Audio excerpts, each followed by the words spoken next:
Today was a pretty full day. Juan and I spent this beautiful early spring day digging up plants to finalize shipping this week. Looks kind of rough, but it works quite nicely. Wet burlap sacks wrapped tightly around bare root plants, all laid out aerodynamic, facing in the direction of the wind. I'll slowly drive home and we'll process these this evening. But we dug up today some red currants, some Turkish rockets, some big root geranium, shipmast locust, a bunch of different pawpaws, Osage orange, bamboo. I'm gonna go get comfrey from a neighbor down the way. Anyway, it was a long day, but I'm still out here at the 6-acre site. The weather's really beautiful today. It's still cool. Things thawed out this morning and got a fair bit of work done in a cool but slightly sunny day. And I thought I would take a longer form meandering tour of this landscape. Things are beginning to wake up just the tiniest bit here or there, but for the most part, it's still a dormant state. All the woody perennials are barely waking up at all. So I'm gonna wander around, look at some of the production beds, look at some of the air prune boxes, take a glimpse at the pond in the woods, etc., etc. So hopefully this is something you'd like to see. Thought I'd take a quick look here at Cornis moss, Cornelian cherry. I think I made a video about these friends a ways back. I'll look for it, and if I did, I will link it here. You can see they're just getting ready to flower. Really, really cold, hardy flowers. And just about ready to offer some browse. I don't know if I can get that to focus.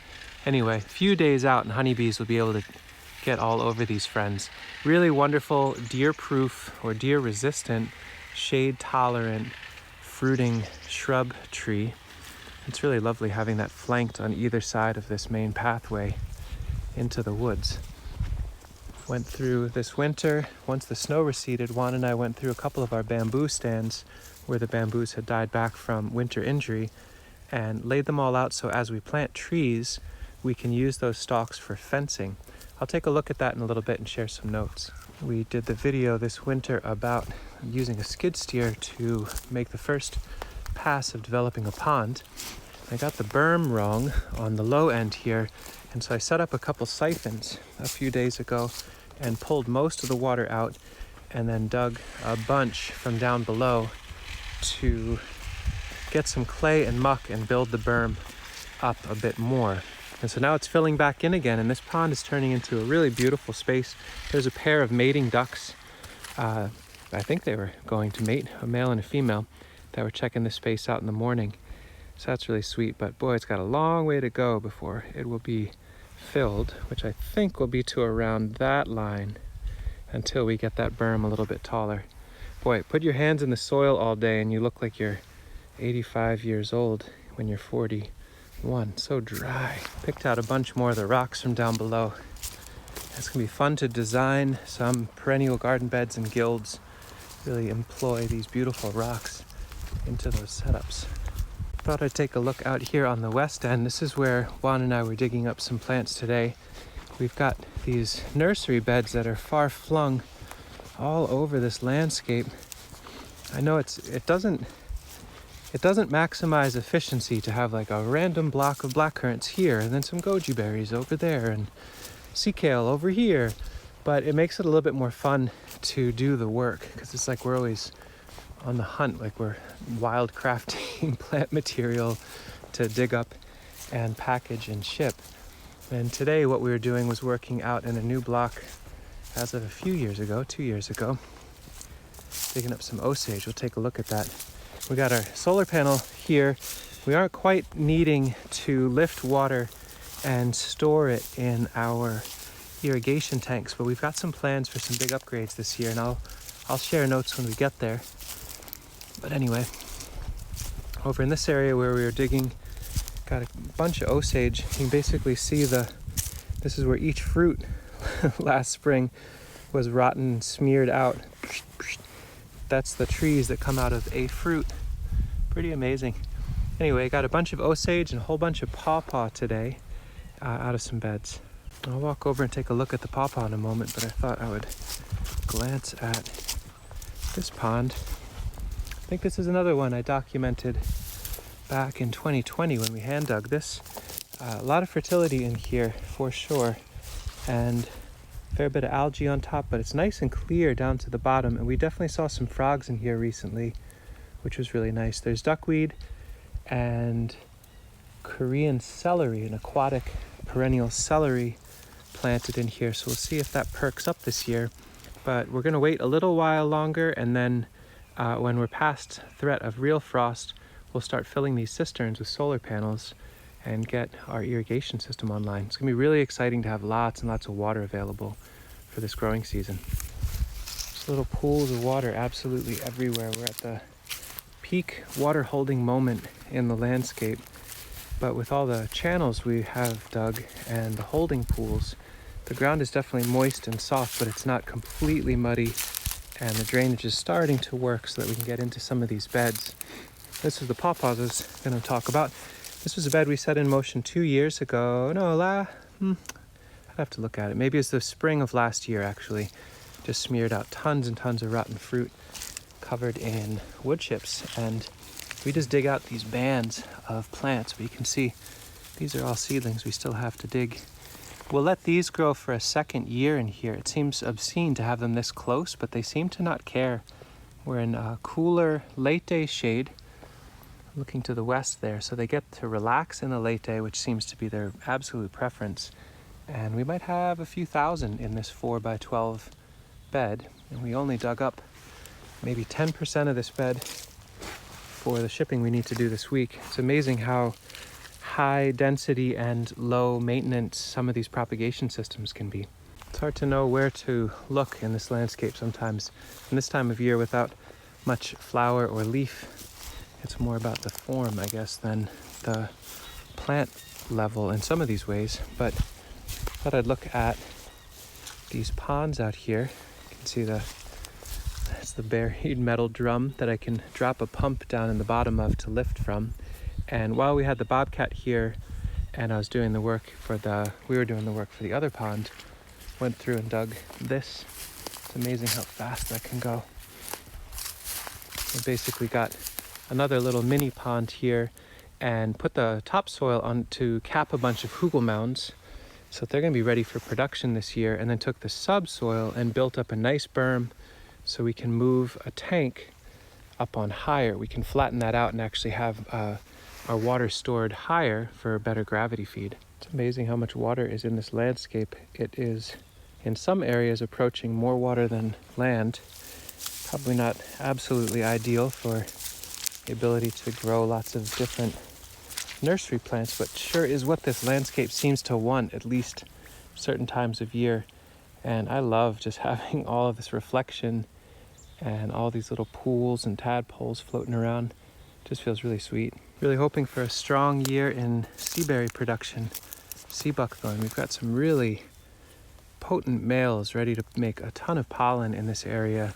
And we have female plants dotted all throughout. We've been transplanting them over the last 3 to 5 years and now have these production age female seaberry all over the place.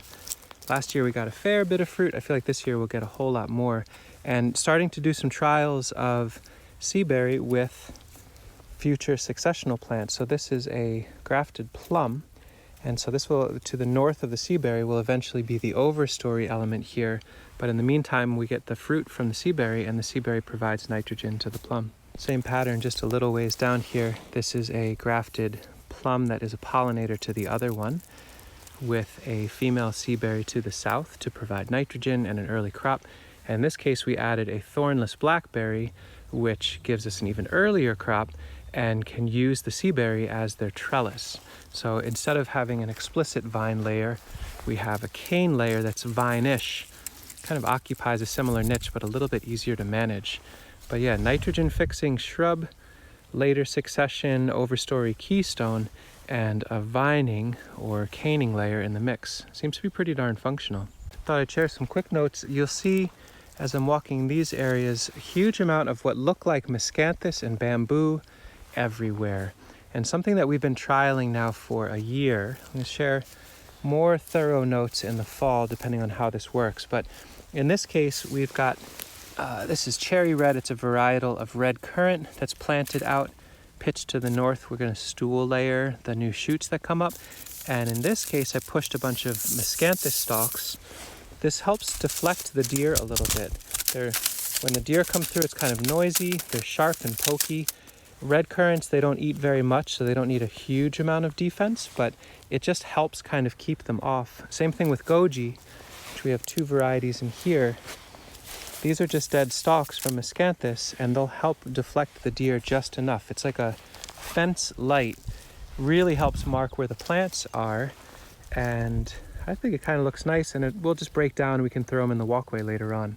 The metal fence, it feels like we just have deer knock into them and the wind knocks them over. I'd really love to figure out how to design metal fencing out of our life. And so that's using miscanthus to deflect deer movement around plants that we don't really observe the deer eating much of. And in here we're using bamboo. These are all dead stalks that laid out for the winter that Juan and our friend Tama helped push in. Each grouping of these bamboos are around a single honeyberry. And honeyberry is a plant that we've seen deer eat quite a bit. And so the question is, can these new little transplants of honeyberry escape deer browse if they're tucked into these spiky bamboo shoots? And for those of you that are concerned, they should not. I'm very much expecting that these bamboos will not root. They were cut and laid for quite a while in the winter, so they're pretty much killed. Now they can just act as this nice feathery fencing with our desired plant hidden in the middle. And once you realize that's the pattern we're working with, you realize how many shrubs we planted this spring. So everywhere you see this is, the bamboo is more honeyberry or red currants, or in the case of this bed, the bamboo is stuck in around a zard apricot. And so this apricot was planted in the fall, and it feels like the deer did not chew them at all. But luckily the voles got the bottom, so haven't figured out fencing for the voles. I'll take whatever notes folks might have on that front. But yeah, miscanthus stalks all over the place. That's protecting seaberry seedlings. Those are protecting a mix of apricots and cultivar European American hybrid hazels. It's nice to see that we can explore that since we've got that material. Then air prune boxes all over the place. We got them laid out. We got the bases, the Hugelmound bases in there of the woody debris. And probably someday this week, if we can make the time, we'll get our potting mix together, which is just some nice topsoil mixed with aged hay and some perlite, and start planting out some of the sprouted apricots and Nanking cherries and other nursery crops that need to find a home. We actually are using the air prune boxes this year in this newly opened area. So the idea is to put the air prune boxes in places that we haven't farmed yet, mulch the heck out of the areas around them, have that be a season that kills the vegetation in that area, grow 200 chestnuts and 300 Nanking cherries, and then dump the contents, move those air prune boxes to another area, and have this become a permanent raised bed. So it's like leveraging the air prune box as a pioneering tool rather than using plastic or tillage. Just build up, obtain an incredible yield, dump the contents, move it on, and farm that spot. It's been working in the past pretty nicely, so we'll see how that evolves. Another little pond. This was again done with that machine. It's amazing when you do something small like this. This took about 35 minutes. We have this nice berm to protect from winter winds, and we're going to fill that out with seaberry and willow. We've got a bunch of English walnuts and mulberries and some tune trees on that berm, and again, all protected with the bamboo. Grafted apples and honeyberries all through here. The honeyberries protected with the bamboo. So as time goes on, if that works, I think what you'll end up seeing if you watch the long-winded tours of this landscape is basically tufts of bamboo floating in the breeze all throughout, just giving enough deflection, enough defense to allow these young plantings to get past the deer and get established. There's a certain threshold. Once plants are, 6 feet tall, 8 feet tall, nice and thick, the deer seem to leave them alone, or their browse doesn't hurt them that much. But when they're just getting started and right at face height, they really need something pokey to keep the deer away. I feel like that's probably a pretty long wander in the woods here. Let me know if you have some questions. And do folks have some really neat tricks for voles that they've worked with? That seems to be our biggest challenge in the landscape now. The deer, they definitely chew on things, but it doesn't seem to be too devastating. Rabbits feel less existent in our larger landscape here. I'm not quite sure why. Maybe there's fisher cats or foxes, but the voles just love the hugel mounds and seem to be really thriving and do some serious girdling on trees every spring. I've gotten into the habit each spring before the trees start to really leaf out. I'll walk around and grab some mud and compost and make a little paste and rub that over the bark that's been chewed on by the voles. Maybe 50% of the time they're able to heal when I do that, but it's not a great solution. It's just like a way to cover a wound. So yeah, any tricks on voles, I'd love to hear it. And other than that, thanks for watching this long video. Try to get into some propagating and plant establishment videos next. I think this week we'll film as we do some propagation work for shipping and share notes there. But let us know what you're liking to see, what you want to see more of. Hopefully we'll get some videos with Sasha sharing some cooking things soon. And that's all I've got for this long video. If you watched all the way to the end, you can use the secret word pumpernickel in the comments, and that'll let me know that you're committed to these long-winded, unending tours. Thanks for watching. Take care.